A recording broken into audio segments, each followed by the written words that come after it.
So ayan mga kalapatids, nandito naman tayo sa loft ni Sir Mark Hill ng Maclop. Dito pa rin sa Dingalan, Aurora. Ayan. So nagpasukat din sa atin si Sir. At ito yung mga ibon niya, pinasilip sa atin. Ito sir, mga plier to? Stock na sir. Stock. Ang plier sir doon. Ayun, nasa labas sila. Ano sir, nagpa-play Ay, mga ibon. Tayo makalapit ganot. May nanganak na aso guys. Ito. Ayun, yung loft sir. Saan sir lilipad yan? Ner pa lahat?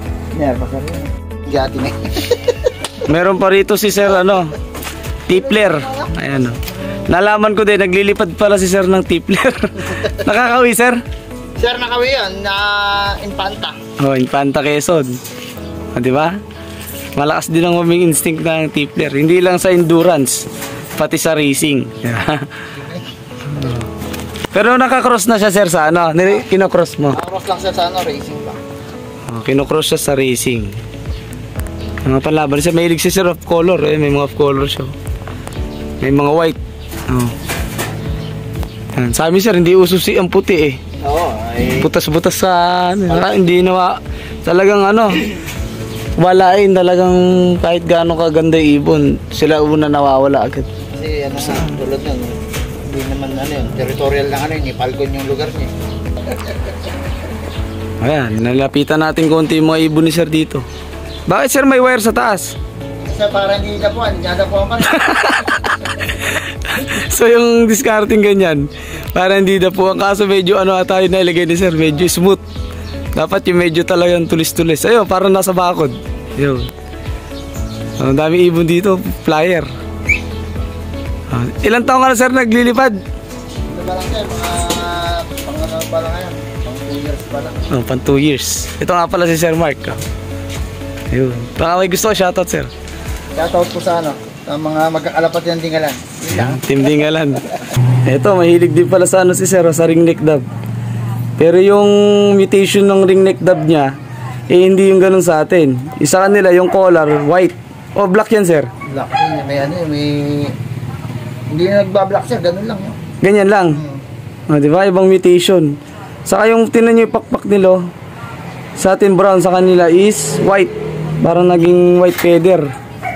Yung kanyang Yung dalawa mo sir, naka-breed, ganito rin po. Ganito rin. Ayun, ito, dito naka-breed. Ito talagang ringneck dove sir, kasi gawa nung... ringneck dove din yun, iba lang ang mutation pala. Sir, kasi yun, magka-breed yun, yung na yan. Ito, pares sila mutation na. Ngayon, ito yung ganito yung sa atin, mga kalapatids. Yung black yung color, yan. Yung color niya sa leg. Ibig sabihin color, ito po, nasa leg na yan. Yung pinakang ring niya. Yung pinakang ring niya. Yung mutation ng kay Sir, hindi pa ako nagkakaroon ng ganito. Yun, yung white. Parang white yung color niya. Ibang mutation din siya, mga kalapatids. Pero pares lang silang dove. Yan. Tapos meron daw si Papa Silip si Sir sa atin. Hindi din mga pwede talagang... Rare. Tangilig na ibon yung nasukatan nyo, meron yun dun nasukatan nyo na ba yun? Nasa may overflow? Hindi pa sir. Kukuhanin ko yung niya rin yung nangalaalaga Ito yung kanilang mga breeder to sir. Mga breeder. Pinaparis pa lang po. Magkaparis na rin, gagawin ko pang street fight ko sa kasakali. Sir, anong tawag na nga dito sa ibon na to? May ganito ko nung nakaraan. Ganyan. Green Imperial. Yan, ganyan. Sir. Green Imperial dove. So medyo rare na nga to. So ganito rin sa atin nung nakaraan. Kaso sa akin na i-release ko na. Pero to medyo parang pa to. Parang gray yung kulay sir no? Sir, medyo matanda na rin. Medyo matanda na rin. Yung sa akin talagang... Ganyan. Yung sa akin talagang green na green. Kaya parang nung sinearch ko sa Google, kaya pala Green Imperial, gawa ng green yung kanyang kulay. Wala sir siyang kapares. Wala sir. Parang kak siya mga kalapatids Kasi sa atin medyo mas maliit sa size sa akin sir. Binigay lang sa akin. Mas maliit na size. So ito mas malaking size. Siguro ganun din sa kalapati. Parang kak siya. Parang lalaki Tapos dito sir, anong meron dyan? Sir, mga breeder ka na sir yan. Breeder din. Ang ganda, kulay pula. Yan sir, si Coco ni Choco. Coco saka si Choco.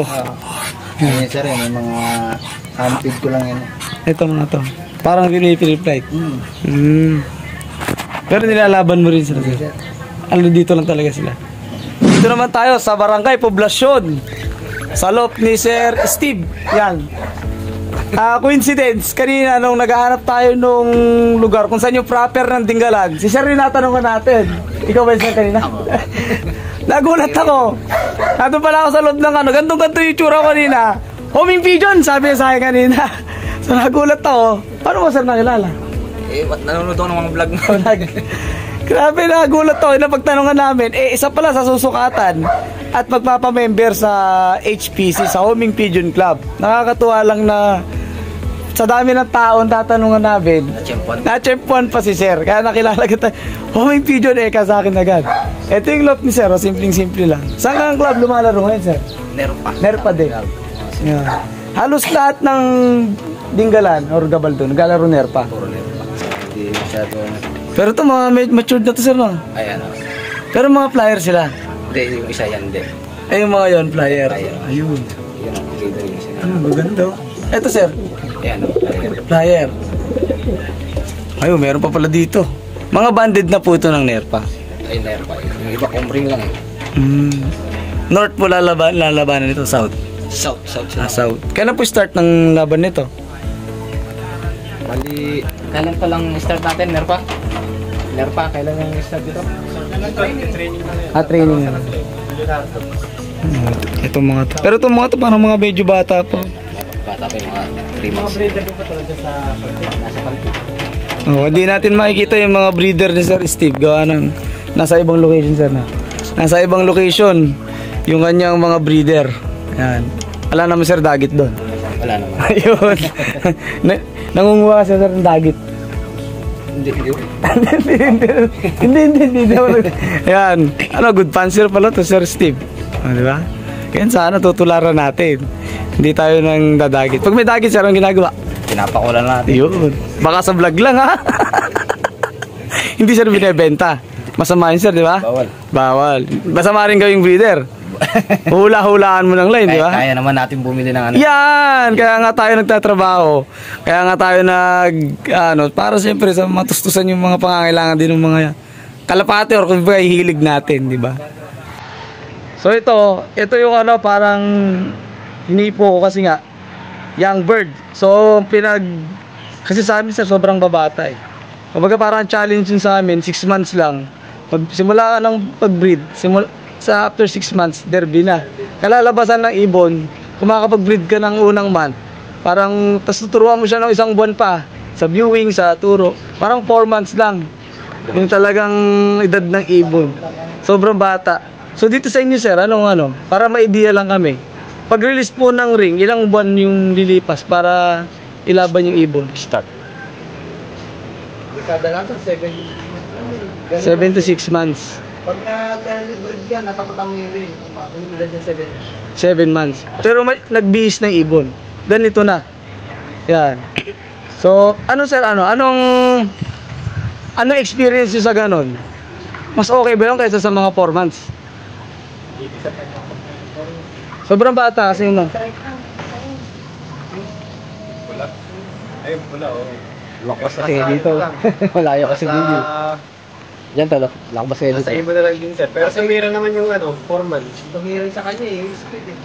Kuning Siguro nasa ibon na lang din. Kasi experience naman natin yung sa loob ko mismo. Yung 3 months pa nga sa akin Sir eh. Tapos gumulang na lang siya nung derby na. Naging 4 months to 5 months na siya that time. So experience ko doon, yung batch nila hindi kinaya. Siguro sa bloodline na lang siya bumase yung ibon. Sobrang bata. Saka ang lapit lang parang almost 200 km lang yung lapit. Pero syempre ang advisable talaga na lalampas na 6 months pataas. Parang ibon po ganito nang magiging itsura. Tingnan parang itsurang breeder na Talagang makinis na, matured na. Nagpupulbos na kumbaga. Ayan. Ito na itsura ng ibon.